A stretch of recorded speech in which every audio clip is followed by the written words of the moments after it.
Welcome to Ascending Together, where we connect and reflect. I'm your co host Selma, and with me is your co host Mariam. This is a dopamine you need while folding your laundry. Assalamu alaikum wa rahmatullahi wa barakatuh. Please make yourselves comfortable and join us. Assalamu alaikum. Wa Hi, alaikum Salma. assalam, Mariam. How are you? Eid Mubarak. Alhamdulillah, Eid Mubarak. كل عام وأنت بخير. وانتي بخير. How was Eid for you this year? So Oh, I'm sorry, guys. trying. We're recording with I'm our. trying to um, focus on the positive things. Mm, Subhanallah, Eid is always a little triggering. mm, Um, and I have so many emotions this Eid, just like mm. last year with everything going on. Yeah. Trying to look at the positive and be grateful. Mhm. But it was a little hard during Mm, Salah because mm, in my head I wanted to get up early, have everything ready, perfect, mm. just like it was growing up, and I wanted to be there in the first Salah, and I didn't make it to the third one. Yeah. And even when I did, went to the masjid and I had to be directed to a different area because I had kids with me. Yeah. So it just everything like started adding It up. feels different. Yeah, and I felt so overwhelmed, like, finally we got dressed, finally we made it out of the house, Yes. and then I didn't even get to be in a place of, that's quiet and peaceful. I had to Mm, go to the kids' room where it mm. was so nice. They had, like, the same carpet in the masjid, they had a big Yes. TV, so we were able to hear, but I Mm. think the overstimulation of my own kids sitting Yeah. on my lap, throwing themselves on me, Mm. and everybody else's kid. It was a little overwhelming. Yes. Yeah. Yeah. What about you? Um, I had a similar experience. I just tried to be a little bit overzealous and go super early to Eid Salah. And since we live farther now, nothing is really that close. But and this is not like this doesn't just come from me. We've heard this from several moms how you tend to forget yourself in Eid, right? You prioritize your kids, you prioritize their experience, but then you forget to look nice yourself, right? And you forget to plan a day that's fun for you too. Um, so I think that's what we really got out of Eid this year is that anticipation leading up to, okay, well, I want to make this very exciting for my kids in a healthy way, not make it materialistic. Um, but also I don't want to burn myself out in the process. Yeah, I always had that. Like, I'm an afterthought, Mm-hmm. and I even forget to get my clothes ready. Not necessarily Mm-hmm. buy something, but just get them Mm-hmm. ready. Mm. And this year, I had something to wear just because my mom thought about it. But Yeah. if she didn't, I wouldn't have had anything Mm. ready to wear. At Yeah. least, yeah, that side felt good. Mm. I'm happy for myself too. Like, I'm celebrating myself. I'm celebrating my journey in this Ramadan. But Mm. it's hard to think about it. It's always Mm. just about the kids. What do they need? How to get them what they need? And subhanAllah, I wonder if we come to a point and we realize that and we just switch and we remember ourselves too, or something that we gradually have to Work on work intentionally. on. Yeah. You know, it's interesting. Like, I think the biggest wake up call for me this Ramadan, I set so many expectations for myself, and you guys heard us in the, I think it was the third or fourth episode, the one where we talked about working. We're in Ramadan prep mode, right? So we Yeah. have spent 2 months prepping for Ramadan, and we're really anticipating Ramadan. We were excited. Then Ramadan hit, right? And all that list of things, the ibadat that we intended to do, coupled with fasting with young children. Some of us haven't fasted in a while, whether it was breastfeeding or pregnancies, coupled with the daylight savings, right? Yeah. with small kids, bedtimes clashing with iftar times, then the expectations completely went out the window. Yeah. And towards the end of Ramadan, I felt a sense of disappointment with myself and resentment towards my life in a way. But then when I was reflecting on this, I was thinking that I'm not my ibadah is not only to do a Quran khitm, right? Reading Quran is wonderful and I love to do it every single day. But my fard is to treat my kids well. And if I am so resentful and so drained and so burnt out that all I'm doing is yelling at them all day in Ramadan and they associate Ramadan with the hungry, tired mom, then what am I doing? Yeah. Um, SubhanAllah, I always think back on how I grew up, and I don't remember that. I don't remember my mom yelling or being hungry or tired. And I wonder if she was, and it Mm-hmm. just it we didn't remember it, or she Mm, wasn't. Maybe those times were different. Maybe growing mm, up in Muslim country had a different, yeah, impact. And yeah. There's also the village, one, and two, a lot of us were in school when our moms were fasting. that too. Yeah, yeah, but my mom dropped off my lunch, um, around like half an hour before it was lunchtime. That's how my mom was extra. That's all of MashaAllah. my friends would bring their lunches in the morning, Mhm. and my mom thought she had to give me lunch that was warm and freshly made. SubhanAllah. Subhanallah. Yeah. Allah We Jazallah. know where the overachievedness comes from. Yeah, true. Subhanallah. Yeah. It But no, definitely but is. I just want to touch up Mhm. on the yelling part. We definitely need to be more conscious and practice more gratitude. Myself, when I find myself in those low Mm. times, it's usually because I just woke up and start like go go go go Go, go go. go, yeah, 0 to 100. Our kids are all Yeah, 0 to 100, though. They don't warm. yeah, but even if my kids are awake and if I was able to remember to breathe and to just Mm-hmm. remember, like, to ground myself, think of one or two things that I'm grateful for, and just have be conscious of Mm. my day, it makes a huge difference in everything, whether it was Yeah. Ramadan or not. Sorry, guys. Nice to hear the little kids in the background. Yeah, well, we're keeping it real here. One, two, none of us have the time to edit, so you guys are just gonna have to Sit push with it. through. Sorry.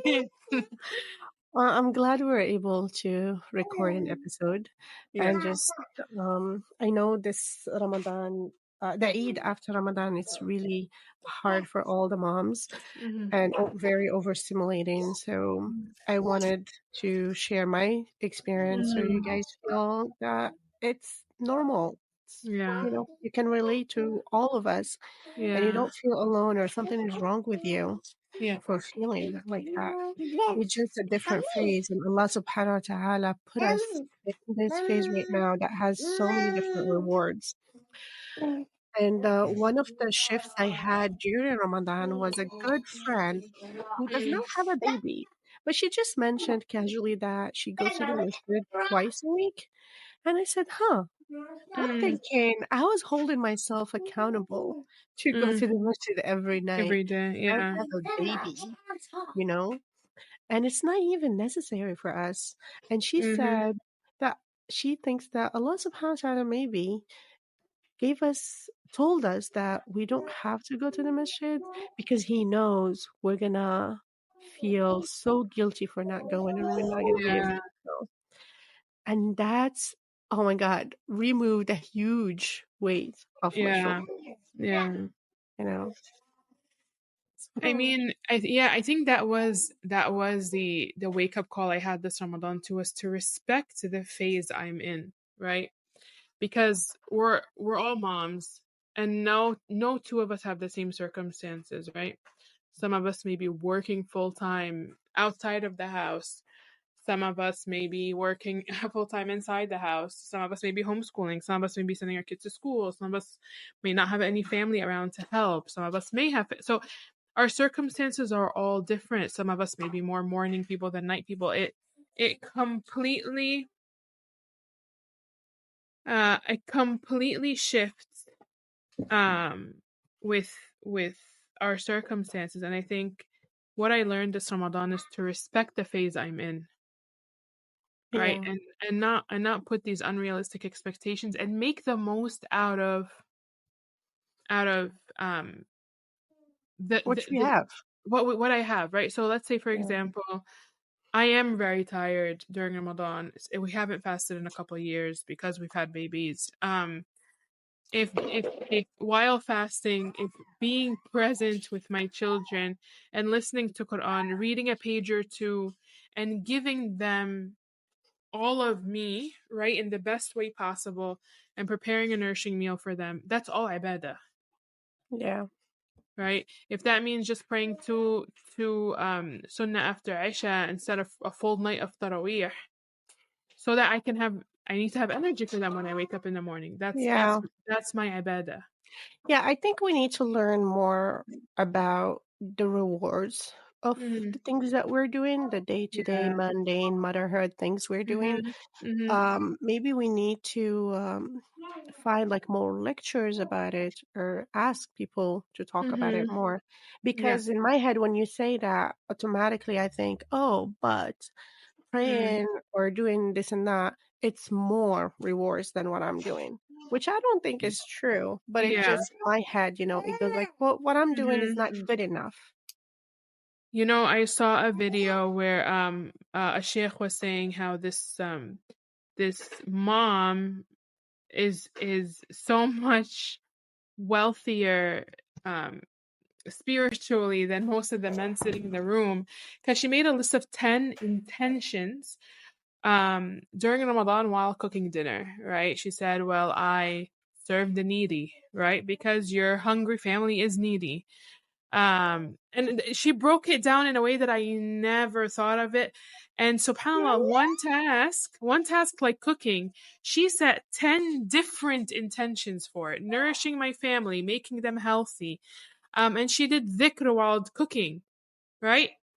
Um, and imagine the edge she's getting just because she broke down and set the intentions um for just doing what we sometimes see as a mundane task, like, oh, I have to cook for Yeah, my family today.